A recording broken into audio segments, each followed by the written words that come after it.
Muy buenas noches para todas las personas que nos ven. Mi nombre es Julio Antolines, me acompaña mi compañero Marcos Sarmiento. Somos estudiantes de la Escuela Superior de Administración Pública ESAP en el CETAT Arauquita, y esta grabación hace parte de un proceso de investigación para la materia Finanzas Públicas de séptimo semestre con el profesor Ramón Uribe, a quien enviamos nuestros más respetuosos saludos. Es una investigación que realizamos a través de fuentes en los medios de comunicación, de políticos reconocidos en el país y de fragmentos obtenidos en la Contraloría y Fiscalía, de acuerdo a lo que hemos visto de que se avanza en este proceso. Nos referimos a los bonos de agua que tan ligados están con el señor Carrasquilla, exministro de Hacienda del país. Y pues queremos comentarles a todos ustedes que es una investigación nuestra, que no tiene ningún tipo de ligación directa con la Escuela Superior de Administración Pública, a la cual evitamos y exceptuamos de todo tipo de responsabilidades. Así que con ustedes nuestra exposición de la investigación realizada de los bonos de agua de Carrasquilla. Marcos, ¿cómo es esto de los bonos Carrasquilla?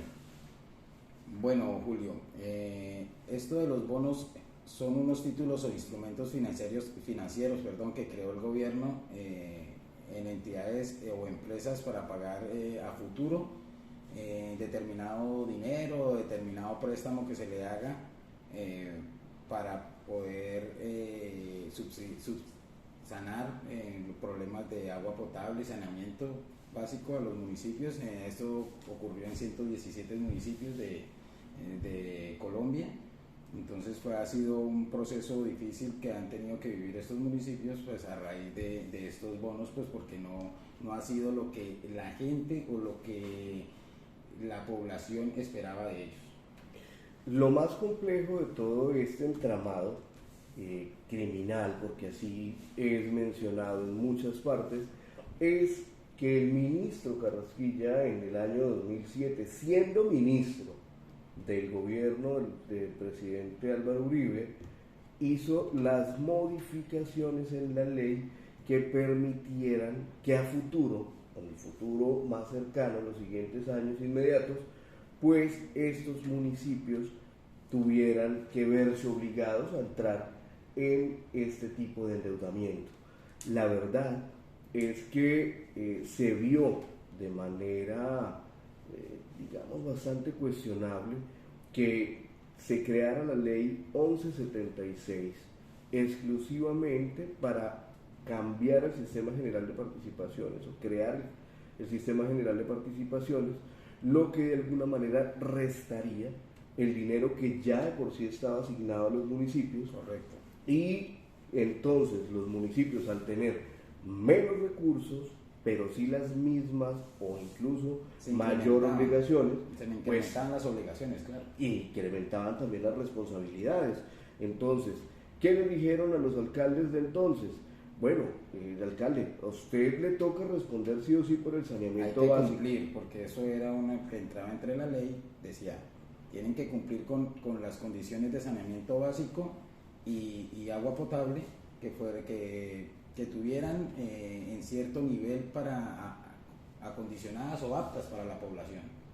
Fueron 117 los 117, municipios, sí señor, que se vincularon en este proceso, de los cuales hoy por hoy 73 municipios se encuentran en muy difíciles condiciones en términos de endeudamiento. De por sí todos quedaron endeudados, pero lo más difícil para esto es que se hizo con la intención de beneficiar a terceros, a personas externas, y que está vinculado directamente el mismísimo ministro o exministro Alberto Carrasquilla en el proceso, ya que lo que trata de decir, o de la manera en la que se ha defendido siempre, es que él era solamente una empresa de asesoría. Él era simplemente un empleado y estaba tratando de ejercer su trabajo honestamente, como lo dice Petro en su video, trabajo honesto y sencillo, porque él no tenía supuestamente vínculos en ese entramollero que había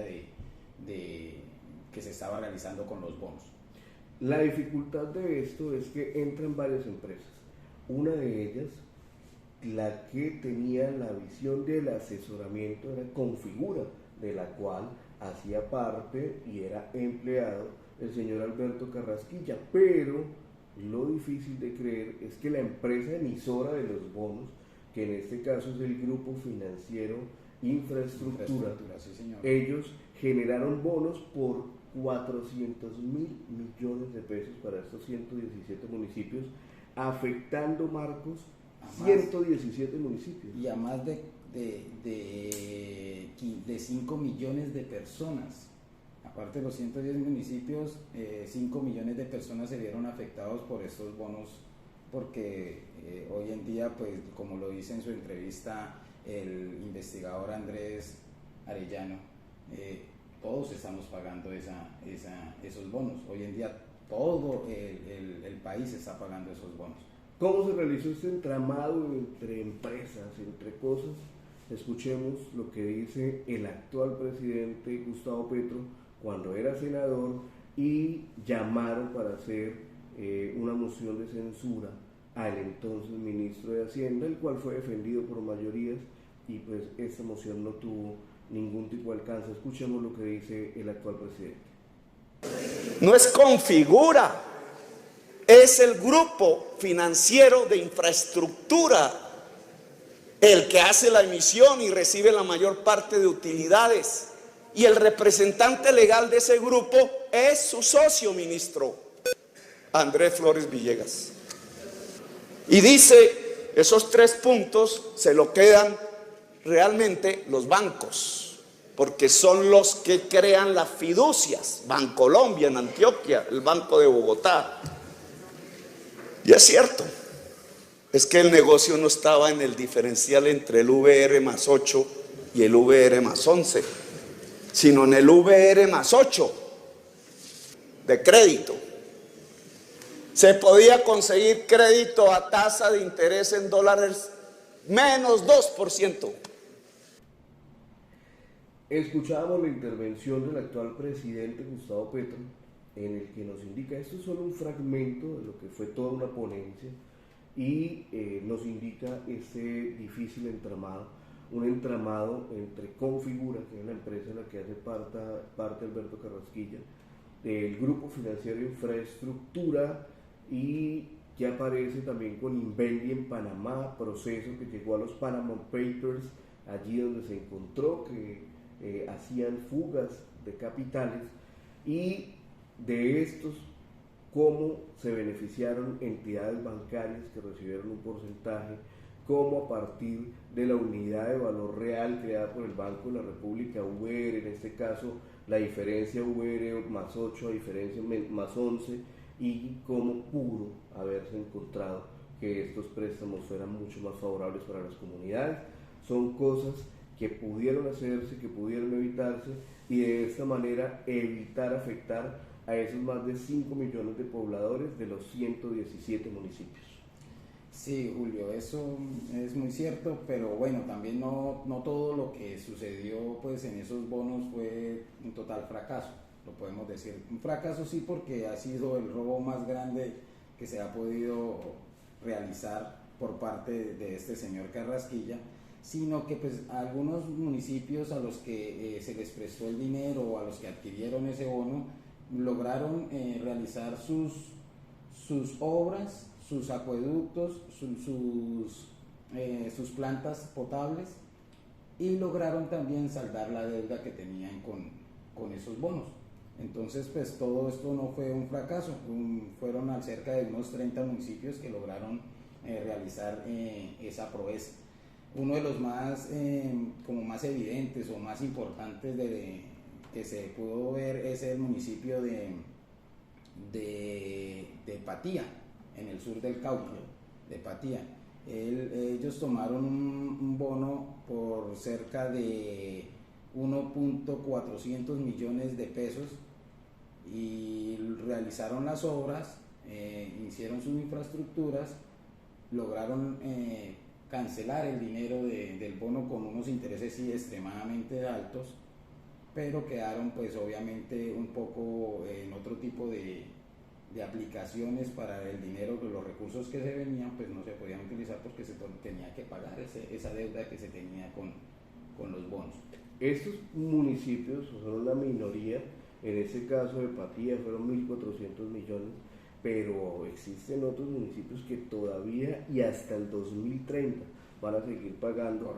Estas deudas las están pagando 10, 15 y hasta 20 veces más del valor en el que se endeudaron, y les tenemos el top 3 de los más endeudados, de los 400.000 millones de pesos que prestaron, que hoy la deuda se convirtió en billones. Ya no los podemos contabilizar. Ya no se puede contabilizar.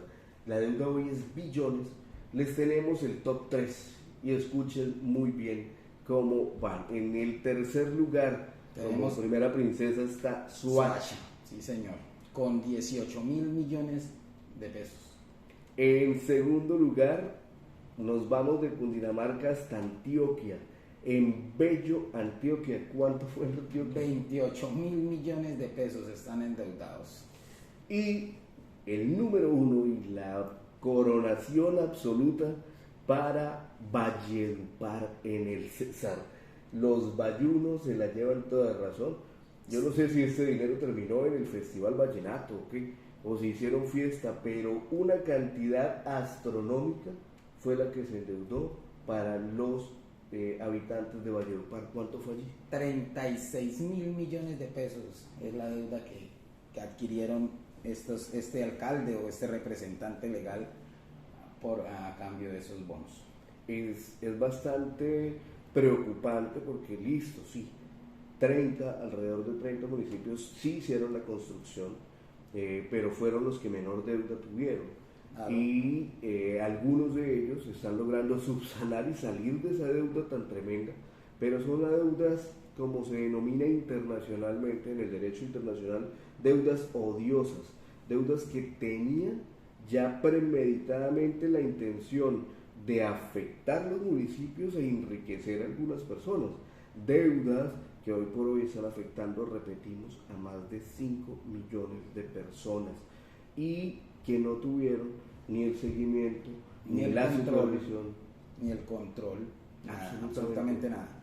Y con esta falta de control, de supervisión, pues muchos de estos mandatarios que en su momento firmaron la adquisición de los bonos, pues también sacaron su tajada y dejaron afectadas a sus poblaciones, convirtiendo las obras y las infraestructuras en elefantes blancos que hoy por hoy pues no dejan absolutamente nada más que pobreza, endeudamiento y más endeudamiento en estos municipios. Por eso queremos compartir con ustedes este fragmento de la ponencia del que fue considerado durante muchísimos años quizás como el mejor de los senadores de la República. Estoy hablando de Jorge Enrique Robledo. Escuchemos lo que dice con respecto al control de las obras. Al analizar estos contratos, continúa la Contraloría, no se cumplió con el factor de idoneidad en la selección, lo que conllevó a que no se garantizara la mejor alternativa jurídica, técnica y económica, ya que en esos casos las empresas no tenían la capacidad técnica y la organización suficiente para llevar a cabo los proyectos, lo que se tradujo en que se contrataran con empresas de servicios públicos que a su vez por tampoco tener la capacidad se vieron obligadas a subcontratar. Supervisión, este es uno de los puntos más graves que tiene todo este proyecto. Se presentaron debilidades de forma generalizada en la supervisión e interventoría, por cuanto no se observó vigilancia permanente sobre la correcta ejecución del objeto contratado y falta de seguimiento técnico, administrativo y financiero, contable y jurídico, lo que generó faltantes de obra, obras no funcionales, deficiencias en los procesos constructivos, inaplicabilidad de las especificaciones técnicas establecidas, obras terminadas sin funcionamiento alguno y obras sin terminar, lo que por supuesto violó los fines esenciales. Bien. Escuchando a personas como el senador Robledo nos damos cuenta que efectivamente había un engranaje para llevar a cabo este ilícito y ver de qué manera se afectaba a los municipios y finalmente al Estado, porque todos los recursos venían del Sistema General de Participaciones, o sea que era el Estado que los ponía, y no se les hizo control, no se les hizo vigilancia, no hubo interventorías pendientes y pues esto generó que muchos de estos recursos se perdieran, se convirtieran en elefantes blancos y que muchos municipios sigan endeudados. Eso viene sucediendo desde el gobierno del presidente Álvaro Uribe. Sí, señor. ¿Sí? Luego vienen otros gobiernos. Viene, ¿qué pasa cuando llega Santos, por ejemplo? Viene el gobierno de Santos. Entonces, en el gobierno de Santos, pues al ver esa problemática que tenían los municipios, ellos tratan de actuar, ¿sí? Liderado por Vargas Lleras. Ellos tratan de, a través de una empresa Findeter, ellos lo que hacen es comprar todos los bonos al precio de hoy, al precio actual en ese momento, ¿no? Ellos compraron los bonos no importando que uno de esos bonos pues ya no tenían el mismo valor cuando se adquirieron a cuando lo están comprando. Entonces lo están comprando por un precio mucho mayor. Pero ellos compraron y liberaron a las empresas que tenían los bonos. Es decir, a Configura, al Grupo Financiero, a Invendi, a Interbolsa. Ellos lo que hicieron el gobierno fue comprar esos bonos para que los bonos ya no fueran de esas empresas, sino los bonos ya son del gobierno, del Estado. ¿Sí?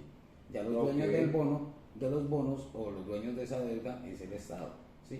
Pero ellos trataron de alivianar un poco pues, a los municipios dándole unas formas o unos modos de pago, pero no era algo que se viera significativamente porque la tasa de interés era demasiado elevada y la deuda igual seguía. Entonces ellos hicieron pues, unos pañitos de agua tibia para liberar, sí, a los que se habían quedado con la plata, los liberaron de ese compromiso, pero a las entidades territoriales, a los municipios, en ningún momento los ayudaron, digamos, en una forma significativa.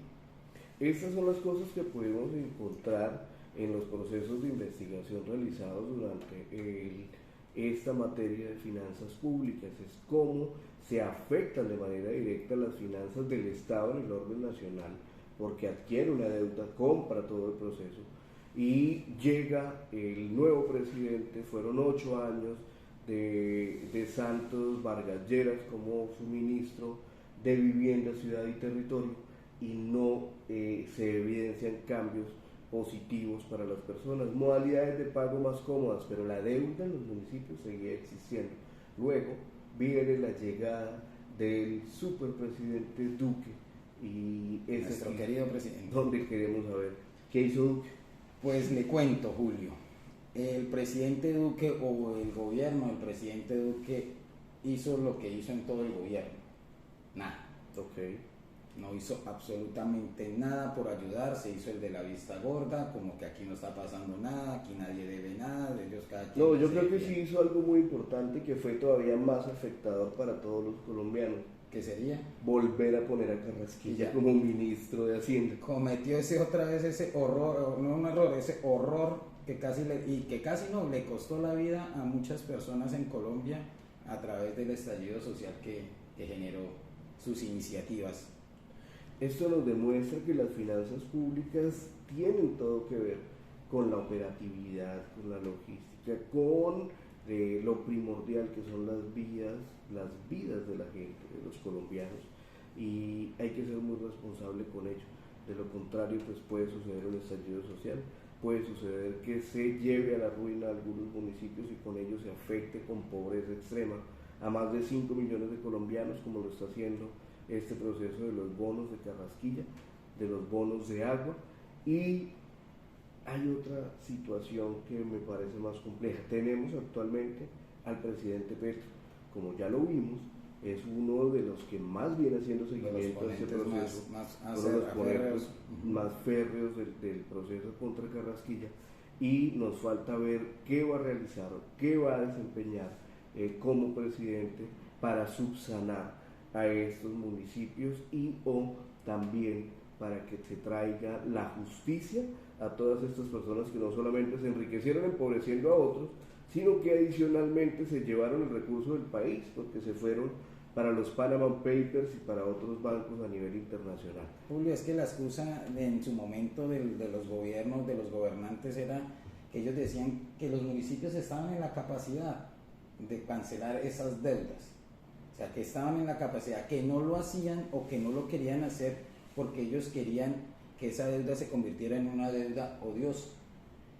Nuestro investigador y experto en gobiernos, académico en deuda externa, perdón, nos explica, y en uno de sus videos, que vamos a ver una parte de él, nos explica sobre también ese pedazo de cómo ellos quieren es que esa deuda, porque como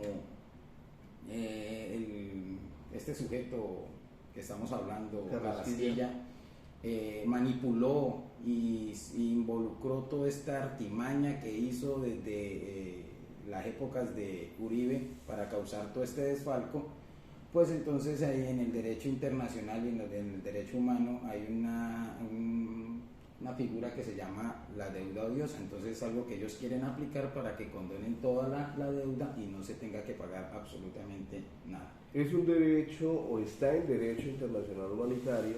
Esto ya ha sucedido en otros países, en Latinoamérica, en Paraguay, en Argentina, en Uruguay, y es básicamente cuando la corrupción es tan grande que afecta de manera directa tanto a poblaciones, la deuda ya viene con esa intención.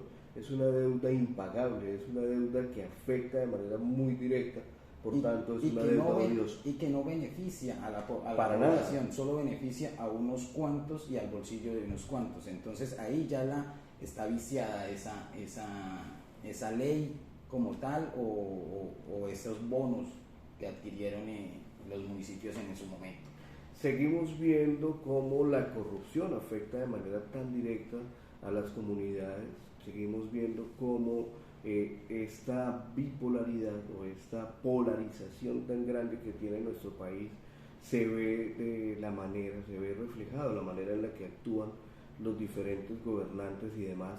Y hay un dato muy curioso, Marcos, que también nos informa este gran investigador y que es uno de los expertos y profesionales que está precisamente en ese proceso de que estos bonos se conviertan en la deuda odiosa. Es uno de los que estamos llevando y está impulsando ese proceso. Andrés Arellano Báez, quien es experto en gobierno y en relaciones internacionales y además es investigador académico de deuda externa de universidades de altísimo prestigio en nuestro país y a nivel internacional, nos dice algo que la verdad a mí me preocupa. Es impactante.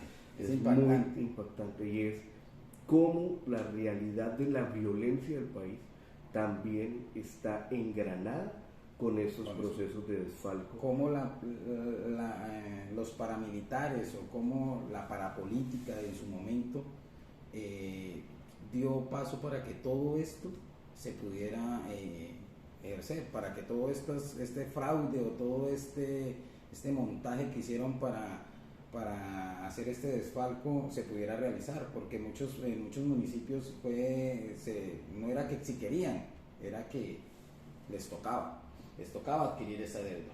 Los invitamos a escuchar este pequeño fragmento de la entrevista realizada al señor Andrés Arellano en el programa Palabras Mayores. Esas son las palabras de Andrés Arellano con respecto a la ubicación de los 117 municipios y la relación con la violencia en el país.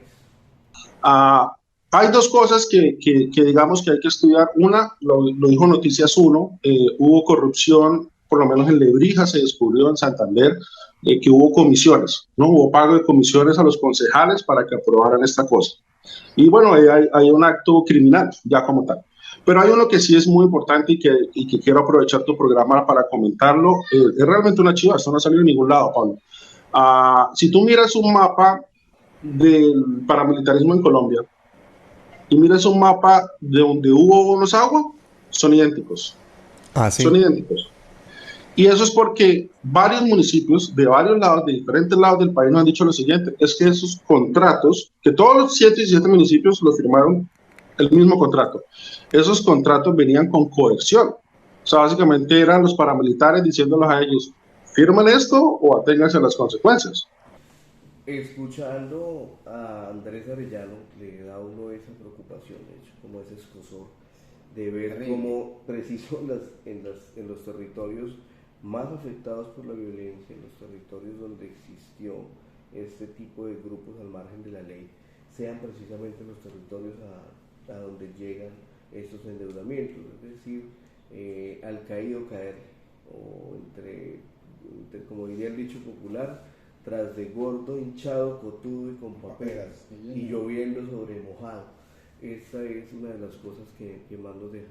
El mensaje, sin duda, para finalizar este video de investigación, es que definitivamente como futuros administradores públicos tenemos la tarea de hacer valer nuestra ética, nuestra moral y desarrollar las mejores labores en pro de las comunidades a las que representemos. De lo contrario, estaríamos ahondando aún más en la problemática nacional, convirtiéndonos en cómplices de esa problemática. Bonos de agua, el más grande, el más monumental de las estafas realizadas a 117 municipios, con más de 400.000 millones de pesos en bonos que hoy asumen una deuda de estos municipios de más de 1.5 billones. Esto es algo que realmente impacta y que ojalá es de no creer. Ojalá no pasara más en nuestro país. De nosotros, de los futuros administradores depende. A usted, profesor Ramón, muchísimas gracias por toda su enseñanza, por toda su dedicación. Esperamos vernos en una próxima. Hasta la próxima.